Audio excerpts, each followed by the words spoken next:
नमस्कार दोस्तों, मेरा नाम ज्ञानेश्वर है और आपने देखना शुरू किया है लाइव स्टेज का विशेष कार्यक्रम सुबह की चाय।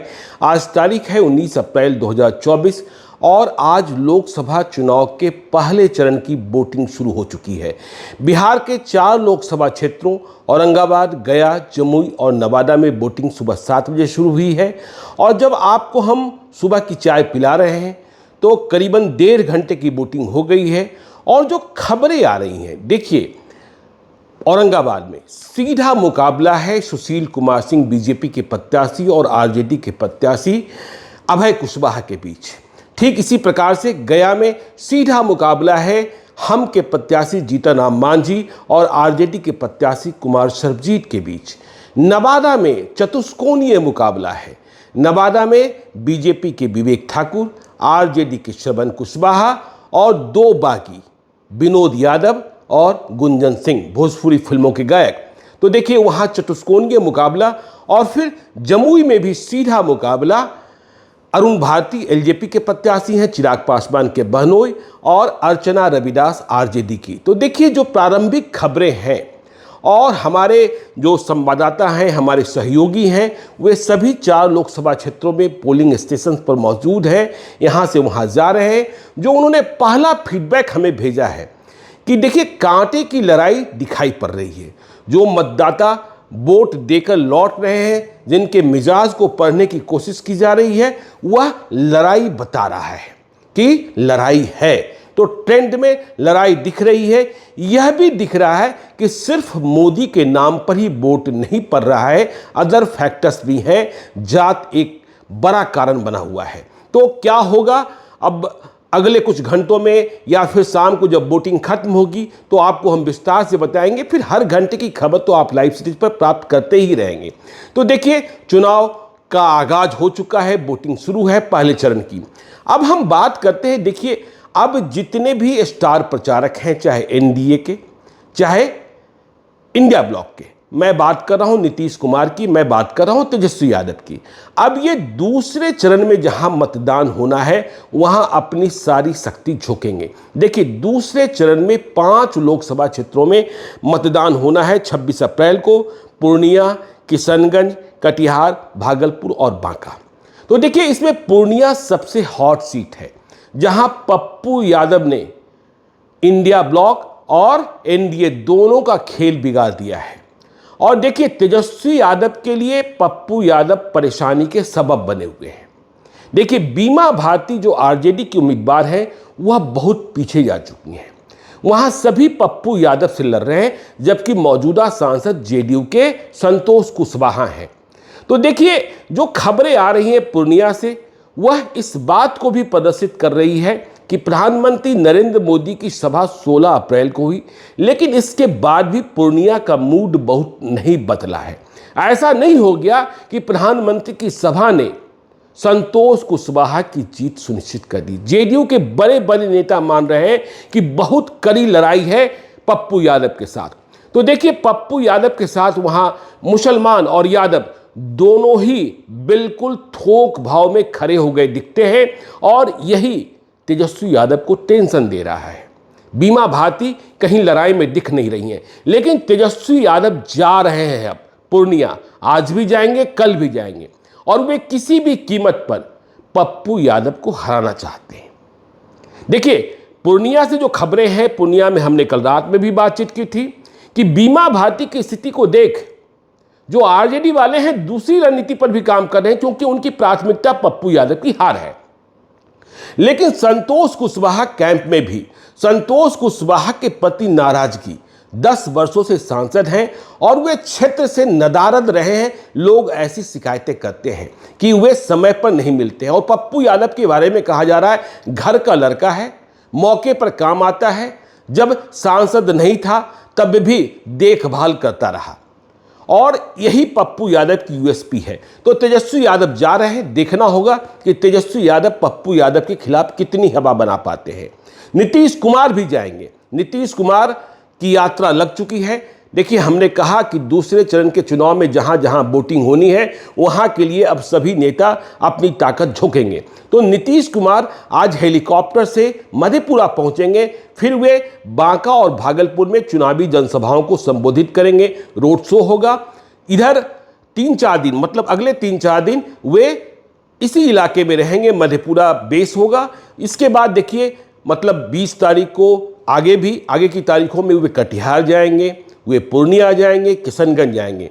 देखिए, नीतीश कुमार के लिए दूसरे चरण के जो 5 लोकसभा क्षेत्र हैं जहां चुनाव होने हैं 26 अप्रैल को, वह इसलिए महत्वपूर्ण हो जाते हैं। पूर्णिया, किशनगंज, कटिहार, भागलपुर और बांका, इन सभी लोकसभा क्षेत्रों में जेडीयू के ही उम्मीदवार हैं। बीजेपी का कोई उम्मीदवार नहीं है, सहयोगी पार्टी का कोई उम्मीदवार नहीं है। और यदि हम किशनगंज को छोड़ दें तो पूर्णिया, कटिहार, भागलपुर और बांका जीती हुई सीट है और इसे नीतीश कुमार बचाना चाहते हैं। संकट है, चुनौतियां हैं। देखिए, यदि हम भागलपुर की बात करें तो भागलपुर में जेडीयू के सांसद अजय मंडल के खिलाफ लोगों का बहुत गुस्सा है, बहुत गुस्सा है। कह रहे लोग जाम का शहर बना दिया, भागलपुर की वसूली। अब इतनी बातें हो रही है कि पूछिए मत। तो अजय मंडल की बैतरनी कैसे नीतीश कुमार पार कराएंगे, यह बड़ा सवाल है। अजीत शर्मा सामने से उम्मीदवार हैं जिनके चुनाव प्रचार के लिए राहुल गांधी स्वयं कल 20 अप्रैल को भागलपुर पहुंचने वाले हैं। राहुल गांधी का कार्यक्रम दूसरे चरण के चुनाव में सिर्फ भागलपुर में बना है। तो नीतीश कुमार के लिए भागलपुर भी एक कठिन लोकसभा क्षेत्र है जहां उन्हें अपने सांसद की बैतरनी पार करानी है। देखिए, अजय मंडल वहां अपने बूते चुनाव नहीं जीत सकते हैं। हां, मोदी नाम केवलम और नीतीश नाम पूर्णम, यदि यह हो जाए तो फिर कुछ भी हो सकता है। देखिए, अंतर विरोध कितना है। गोपाल मंडल ने बागी तेवर अपना रखा है। वैसे दूसरी बात है कि बुलो मंडल को कल पटना में शामिल कराया गया जेडीयू में, और वे कितने प्रभावी होंगे यह भी देखने की बात होगी। वे भी सोचेंगे कि जब अजय मंडल ही जीतेंगे तो फिर उनका भविष्य क्या होगा। तो ये सारी बातें हैं, ये जो राजनीति के भीतर के धागे होते हैं उन्हें समझने की जरूरत है। तो नीतीश कुमार की यात्रा भी और तेजस्वी यादव की यात्रा भी। लेकिन एक बात आपको और बताएं, हिना साहब, शहाबुद्दीन की पत्नी का संदेशा भी पूर्णिया पहुंच चुका है। पूर्णिया में सबसे अधिक संख्या में मुस्लिम वोटर हैं। और संदेशा क्या पहुंचा है? हिना साहब का संदेशा पहुंचा है कि पप्पू यादव मेरे गार्जियन हैं। सिवान में उन्होंने ऐसा वक्तव्य पहले भी दिया था। तो पूर्णिया में पहुंचा संदेशा कह रहा है कि कुछ भी हो जाए पप्पू यादव के साथ ही आपको खड़े रहना है। अब इस संदेशे का कितना प्रभाव पड़ेगा यह देखने की बात होगी जब 26 अप्रैल को वोटिंग होगी कि पप्पू यादव के साथ कितने प्रतिशत अल्पसंख्यक साथ रहे। आज की तारीख में तो बहुतायत है, लेकिन तेजस्वी यादव ने भी ताकत लगा रखी है, कारी शोएब को वहां बैठा रखा है, लेकिन मदरसों का, मस्जिदों का समर्थन पप्पू यादव को मिलता दिख रहा है। और बड़ी बात यह है कि पप्पू यादव के साथ सबन मतदाता भी जुड़ते हुए दिख रहे हैं और उनके भीतर एक दूसरी आग है कि पूर्णिया में बदलाव। तो क्या होगा पूर्णिया, यह समझना होगा। यदि निर्दलीय उम्मीदवार के रूप में पप्पू यादव चुनाव जीत जाते हैं तो बड़ी बात होगी। वैसे दूसरे नंबर की गारंटी तो है ही, बीमा भाती मुकाबले में है नहीं। खैर, तो चलिए, हिना साहब की बात भी हो गई। आज देखिए, आज समस्तीपुर में जेडीयू की कैंडिडेट अशोक चौधरी की बेटी माफ कीजिएगा, जेडीयू नहीं, एलजेपी की कैंडिडेट अशोक चौधरी की बेटी शांभवी चौधरी नामांकन दाखिल करेंगी। और शांभवी चौधरी बिहार में लोकसभा चुनाव लड़ने वाले उम्मीदवारों में सबसे कम उम्र की उम्मीदवार है। तो शांभवी चौधरी का आज नामांकन होगा। लेकिन इंडिया ब्लॉक में यह सीट कांग्रेस को दी गई है। कांग्रेस ने अब तक अपना प्रत्याशी घोषित नहीं किया है। कब घोषित करेगी कांग्रेस प्रत्याशी पता नहीं। रोज कहा जाता है आज घोषणा हो जाएगी, फिर कहा जाता है कल घोषणा हो जाएगी, लेकिन ये तारीख कभी खत्म हो ही नहीं रही है। तो आज समस्तीपुर में भी एक इवेंट है, बड़ा इवेंट है कि शांभवी चौधरी का नामांकन है। चिराग पासवान होंगे और दूसरे बड़े नेता भी होंगे, अशोक चौधरी भी होंगे।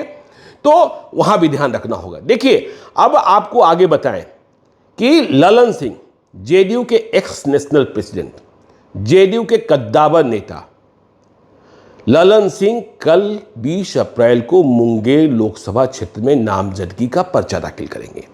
उन्होंने कल ट्विटर हैंडल से, एक्स हैंडल पर लोगों से मुंगेर पहुंचने की अपील की थी। लेकिन बड़ी खबर यह है कि ललन सिंह के लिए अनंत सिंह मैदान में आ गए, खुले मैदान में आ गए।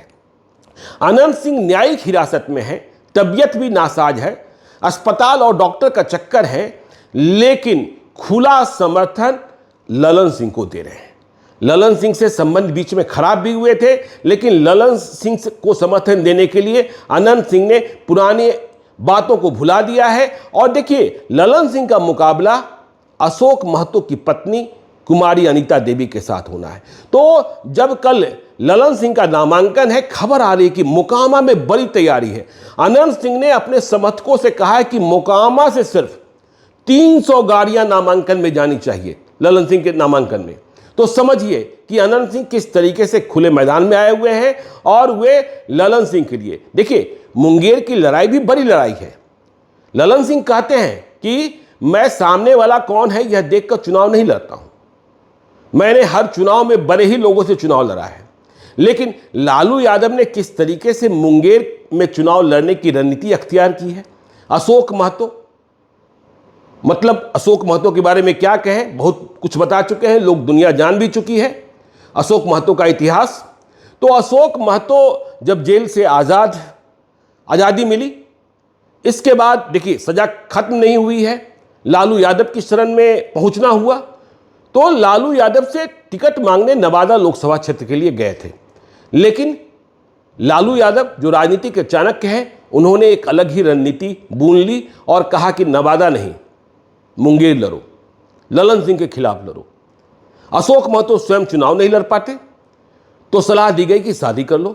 खरमास में शादी हुई, लड़की तलाशी गई युद्ध स्तर पर, और पढ़ी लिखी लड़की मिल गई, कुमारी अनीता, जो रेलवे में चीफ फार्मासिस्ट थी दिल्ली में, अच्छा बोल भी रही हैं।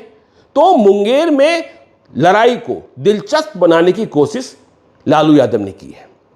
तो ललन सिंह क्या कर पाते हैं? अब अनंत सिंह तो खुलेआम मैदान में है कि ललन सिंह ही हैं मुंगेर के। तो क्या होगा यह देखने की बात है। और यदि हम आगे बात करें, देखिए हिना साहब की बात हमने कर ली, इसके अलावा आपको हम बता ही चुके हैं कि आज वोटिंग चल रही है और जो ट्रेंड होंगे वह आपको हम बताते रहेंगे। मल्लिकार्जुन खड़गे भी आ रहे हैं आज, कांग्रेस के राष्ट्रीय अध्यक्ष, उनका कार्यक्रम भी लगा है किशनगंज और कटिहार में, वे चुनावी जनसभा को संबोधित करेंगे। देखिए एक और बात गौर करने की है, इंडिया ब्लॉक में तेजस्वी यादव और मुकेश सहनी तो लगातार दौरे कर रहे हैं, चुनावी दौरे कर रहे हैं, रोज हेलीकॉप्टर से उड़ते हैं, लेकिन ज्वाइंट मीटिंग्स नहीं हो रही है। कहने का आशय ये कि कांग्रेस वाले भी साथ हों, लेफ्ट वाले भी साथ हों, और तेजस्वी भी हो, मुकेश सहनी भी हो, लेफ्ट में माले भी हो, सीपीआई भी हो, सीपीएम भी हो, यह देखने को नहीं मिला है। तो तेजस्वी यादव के बारे में हमने कल भी बताया था कि देखिए वे नामांकन कराने मधेपुरा गए थे, जहां उनके ही उम्मीदवार ने उन्हें निराशा दी, जो उनके उम्मीदवार हैं, और वहां जो मधेपुरा के लोग हैं तुलना कर रहे हैं दिनेश चंद्र यादव जेडीयू के प्रत्याशी और आरजेडी के प्रत्याशी के नामांकन में भीड़ का आकलन कर रहे हैं। फिर हमने आपको यह भी बताया था कि दरभंगा में बीजेपी के प्रत्याशी गोपाल जी ठाकुर के नामांकन में भी भीड़ बहुत नहीं जुटी थी, और उधर झंझारपुर भी गए थे तेजस्वी यादव और मुकेश सहनी, सुमन महासेठ का नामांकन कराने, वीआईपी के उम्मीदवार हैं। वहां गुलाब यादव ने खेल बिगाड़ दिया है, वे बसपा के टिकट पर मैदान में आ गए हैं। वीआईपी को अब भी एक सीट के लिए अपना उम्मीदवार घोषित करना है, पूर्वी चंपारण के लिए। उम्मीदवार तय करने में कितना वक्त लगेगा पता नहीं, इस बात को लेकर कंफ्यूजन है। कुशवाहा लड़ाएं, राजेश कुशवाहा को लड़ाएं, या फिर किसी वैश्य को लड़ाएं। रमा देवी की बेटी रागिनी गुप्ता ने भी पहुंच बनाई है, देवा गुप्ता चुनाव लड़ने के लिए बेताब है। लेकिन रमा देवी की बेटी रागिनी गुप्ता के बारे में यह कहा जा रहा है कि रागिनी गुप्ता चुनाव लड़ने के लिए तैयार है। उनके पति जो हैं दिलीप गुप्ता, वह भारतमाला प्रोजेक्ट के एमडी हैं और देश के चुनिंदा ईमानदार प्राधिकारियों में जाने जाते हैं। लेकिन रागिनी गुप्ता के साथ परेशानी यह आ रही है कि वह रमा देवी की बेटी है, ब्रज बिहारी प्रसाद की बेटी है। टिकट पाने का आधार भी यही है। लेकिन रागिनी गुप्ता के नामांकन में रमा देवी शामिल नहीं होना चाहती। अब जब नामांकन में ही शामिल नहीं होंगी और चुनाव प्रचार में ही शामिल नहीं होंगी तो फिर फायदा क्या प्राप्त होगा, इस बात पर भी विचार किया जा रहा है। तो मुकेश सहनी को फैसला लेना है। कांग्रेस को उम्मीदवार घोषित करने हैं पटना साहिब, समस्तीपुर, सासाराम, महाराजगंज, पश्चिमी चंपारण। ये सारे ऐसे लोकसभा क्षेत्र हैं जहां अभी उम्मीदवार ही घोषित नहीं किए गए हैं। तो क्या खबरें रहेंगी वो आपको हम बताते रहेंगे। आप देखते रहिए लाइव सिटीज को। यदि अब तक आपने हमारे यूट्यूब चैनल लाइव सिटीज को सब्सक्राइब नहीं किया है तो जरूर कर लीजिएगा। और यदि इस वीडियो को आप फेसबुक पेज के माध्यम से देखें तो पेज को लाइक कीजिएगा। ट्विटर पर भी, एक्स हैंडल पर भी हमें फॉलो कीजिए। धन्यवाद।